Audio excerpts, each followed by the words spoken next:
ਆਵੋ ਸੰਤ ਪਿਆਰੇ ਹੋ, ਅਕਥ ਕੀ ਕਰਹਿ ਕਹਾਣੀ। ਕਰਹਿ ਕਹਾਣੀ ਅਕਥ ਕੀਰੀ, ਕਿਤ ਦੁਆਰੇ ਪਾਈਐ। ਤਨ ਮਨ ਧਨ ਸਭ ਸੌਂਪ ਗੁਰ ਕੋ, ਹੁਕਮ ਮੰਨਿਐ ਪਾਈਐ।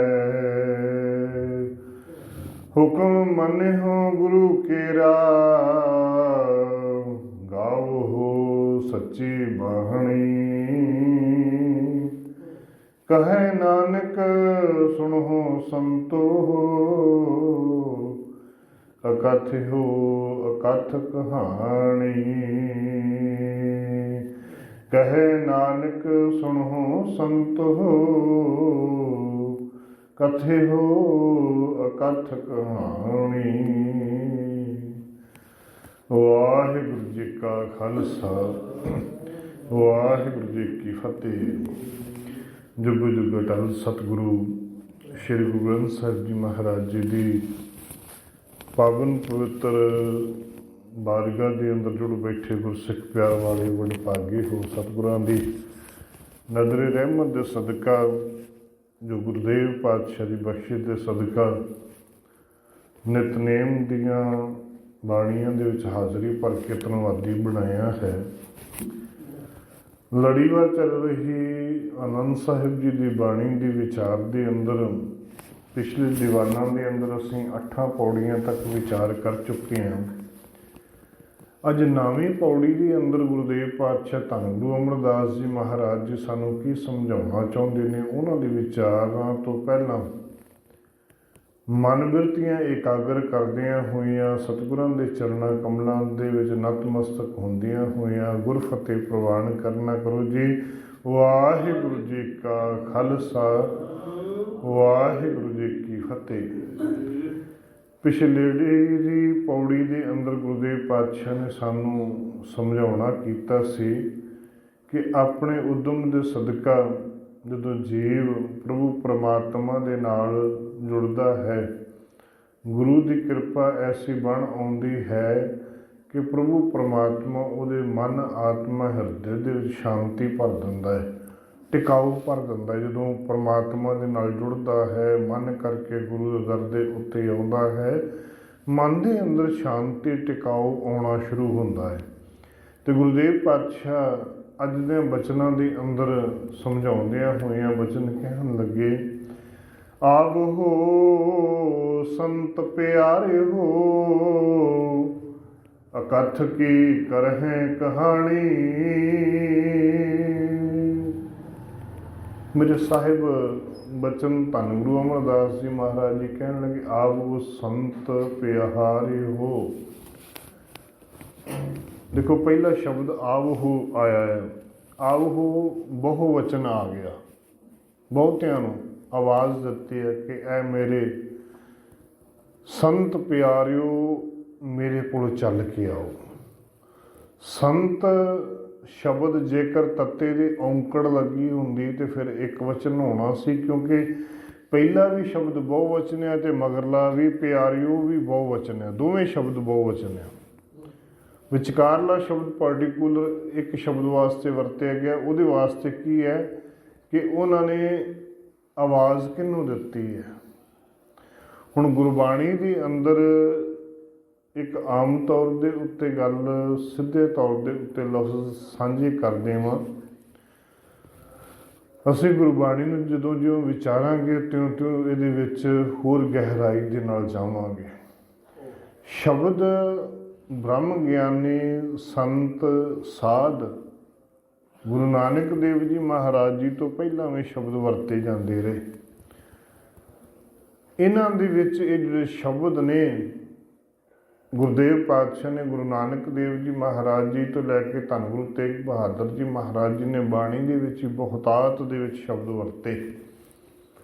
ਲੇਕਿਨ ਇਹਨਾਂ ਸ਼ਬਦਾਂ ਦਾ ਜਿਹੜਾ ਮੂਲ ਮੰਤਵ ਕਿਸੇ ਇੱਕ ਇਨਸਾਨ ਵਾਸਤੇ ਕਿਤੇ ਵੀ ਨਹੀਂ ਵਰਤੇ ਗਏ।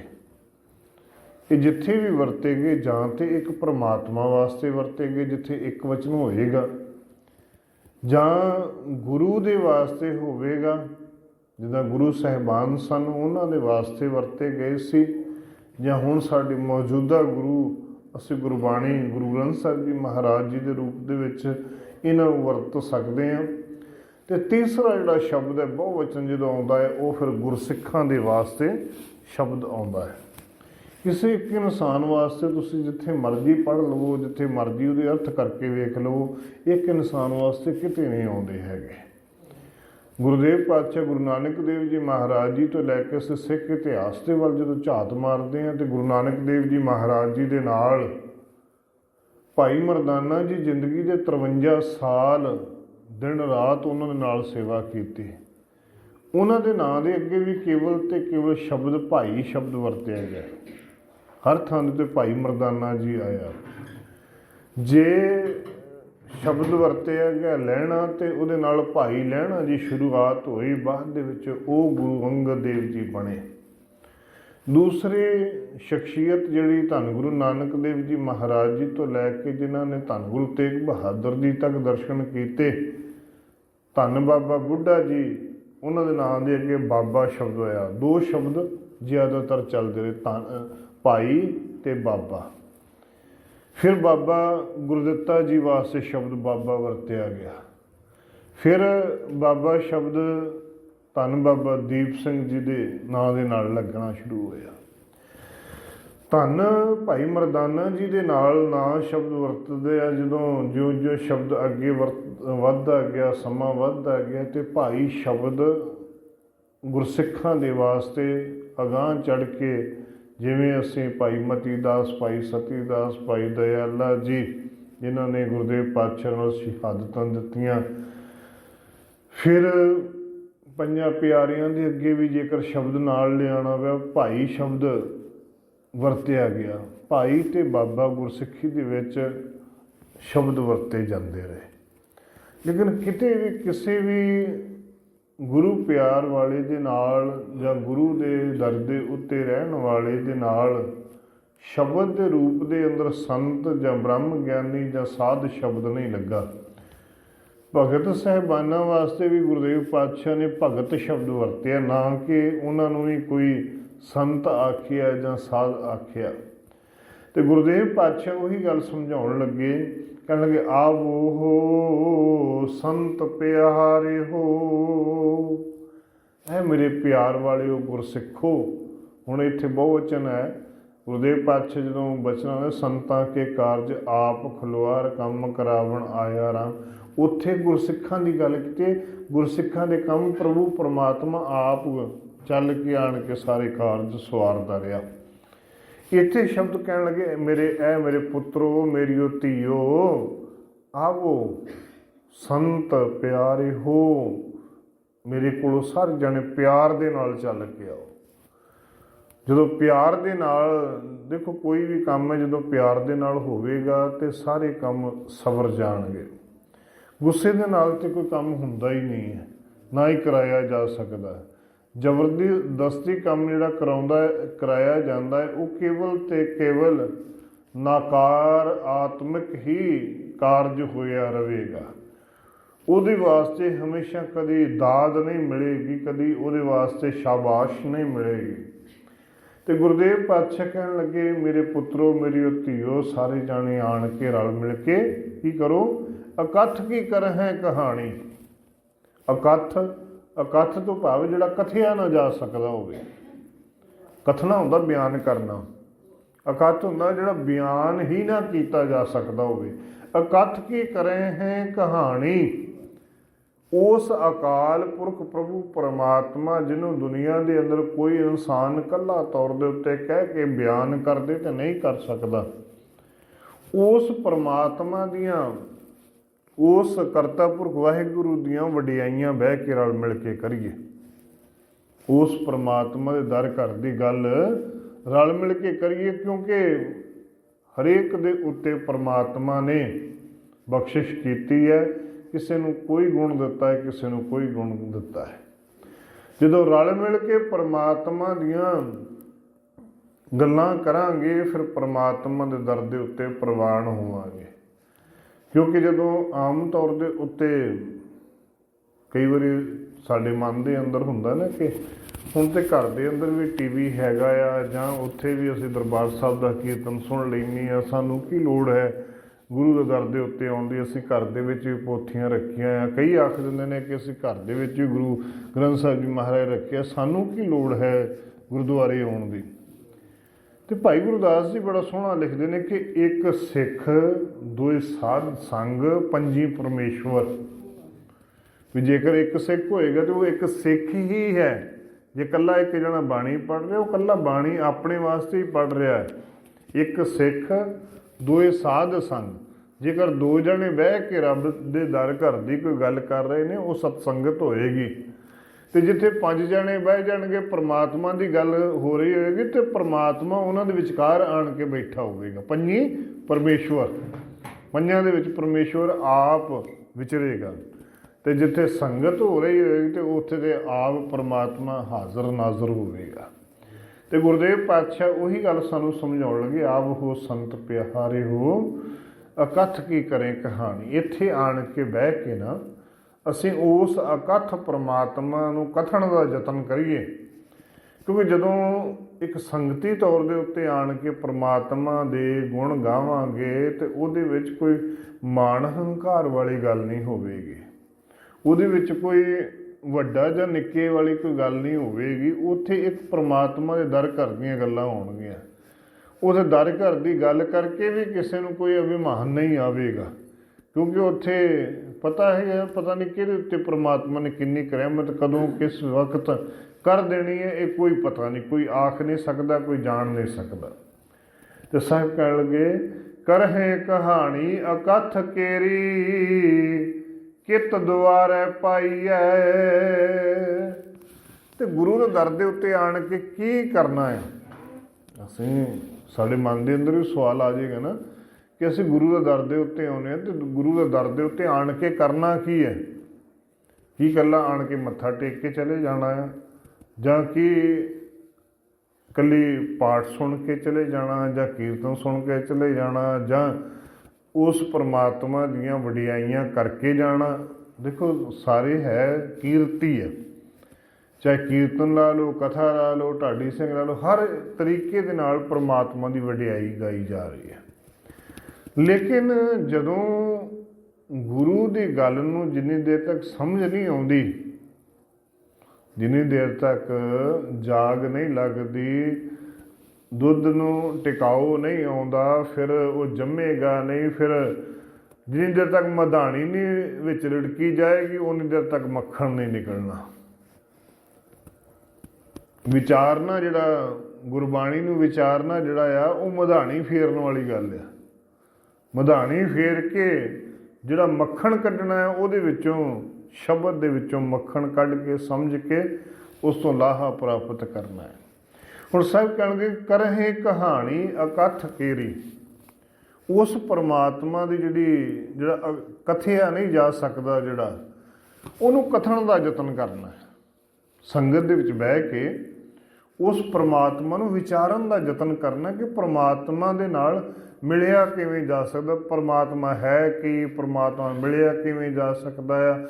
ਜੇਕਰ ਮਿਲਣ ਦੇ ਤਰੀਕਿਆਂ ਦਾ ਪਤਾ ਲੱਗ ਗਿਆ, ਫਿਰ ਮਿਲਣ ਦੇ ਤਰੀਕੇ ਤੋਂ ਕਰਨੇ ਸ਼ੁਰੂ ਕਰ ਦਿੱਤੇ, ਫਿਰ ਪਰਮਾਤਮਾ ਦੇ ਨਾਲ ਕਦਮ ਦਰ ਕਦਮ ਤੁਰ ਕੇ ਇੱਕ ਨਾ ਇੱਕ ਦਿਨ ਐਸਾ ਸਮਾਂ ਆਵੇਗਾ, ਐਸਾ ਸਬੱਬ ਬਣ ਜਾਵੇਗਾ ਕਿ ਅਸੀਂ ਪਰਮਾਤਮਾ ਸਾਡੀ ਤੇ ਅਸੀਂ ਪਰਮਾਤਮਾ ਦੀ ਬਾਂਹ ਫੜ ਲਵਾਂਗੇ। ਪਰ ਫੜਾਂਗੇ ਉਦੋਂ ਜਦੋਂ ਸਾਨੂੰ ਉਹਦਾ ਪਤਾ ਲੱਗੇਗਾ।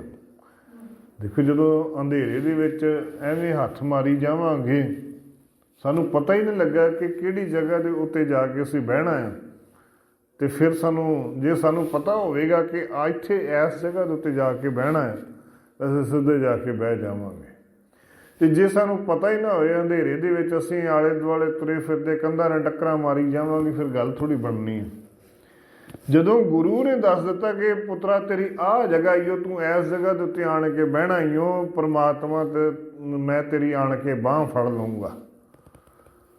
ਜਦੋਂ ਗੁਰੂ ਨੇ ਦੱਸ ਦਿੱਤਾ ਕਿ ਸਤ ਸੰਗਤ ਦੇ ਵਿੱਚ ਜਾ ਕੇ ਪਰਮਾਤਮਾ ਦਾ ਸਿਮਰਨ ਕਰਨਾ ਈਓ, ਪਰਮਾਤਮਾ ਦੇ ਨਾਲ ਜੁੜਨ ਦੀ ਗੱਲ ਜੀਵਨ ਦੇ ਵਿੱਚ ਲੈ ਕੇ ਆਉਣੀ ਓ, ਤੇ ਤੇਰੀ ਮੈਂ ਬਾਂਹ ਫੜਾਂਗਾ ਤੇ ਉਹ ਪਰਮਾਤਮਾ ਨੇ ਆਪਣੇ ਆਪ ਫੜ ਲੈਣੀ ਹੈ।